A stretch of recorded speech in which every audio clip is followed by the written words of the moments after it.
Merci Madame la Présidente.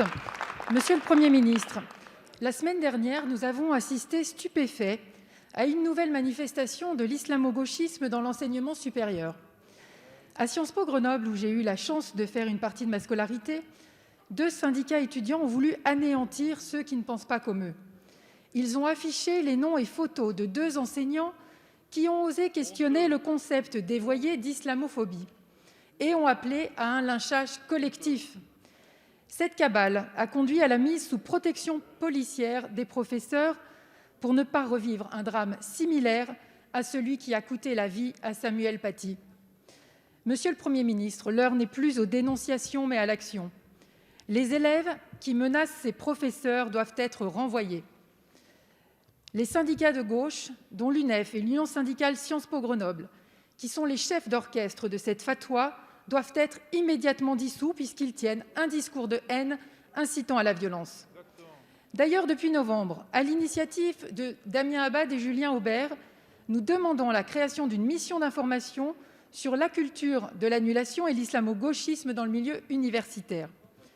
Alors que la gauche se victimise sur ce concept et que les petits censeurs tentent de se faire passer pour les censurés, rappelons que l'islamo-gauchisme est une réalité décrite depuis des années, notamment par le politologue Pierre-André Taguieff. Qu'allez-vous faire face à ces attaques insupportables?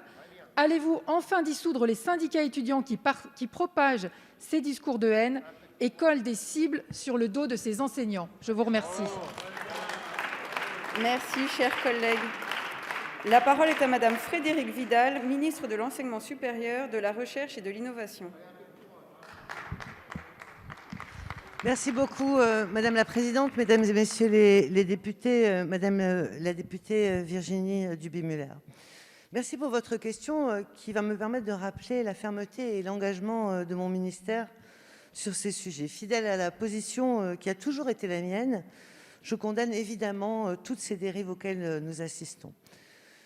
Vous avez rappelé les faits jeudi dernier. 2 professeurs ont été nommément accusés d'islamophobie par une campagne d'affichage non autorisée, accompagnée de propos accusateurs et d'appels à la démission.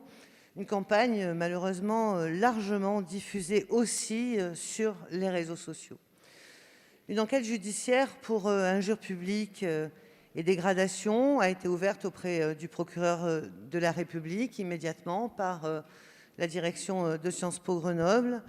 J'ai saisi l'inspection générale pour établir les responsabilités de chacun et contribuer aussi à faire revenir la sérénité, car je crois que nous avons besoin de beaucoup de sérénité pour affronter ces faits. Parce que ce sont des faits graves, des tentatives de pression, des menaces, des injures, qui n'ont pas leur place dans l'enseignement supérieur, et je l'ai toujours dit. Et je veux évidemment rappeler mon attachement sans faille à la protection de l'ensemble des enseignants-chercheurs et des personnels, mais aussi du pluralisme et des libertés académiques, dont on voit à quel point elles peuvent être entravées ou fragilisées. Et c'est pourquoi je condamne tout autant les sites et organisations politiques qui adoptent la même attitude envers des universitaires au prétexte qu'ils auraient signé une pétition, et que je soutiens aussi le signalement fait par le CNRS. Je suis indéfectiblement attachée à l'université. J'ai de l'université une très haute opinion. C'est pourquoi je continuerai inlassablement mon travail pour faire respecter la liberté académique, l'intégrité scientifique, la liberté de la recherche dans sa pluralité.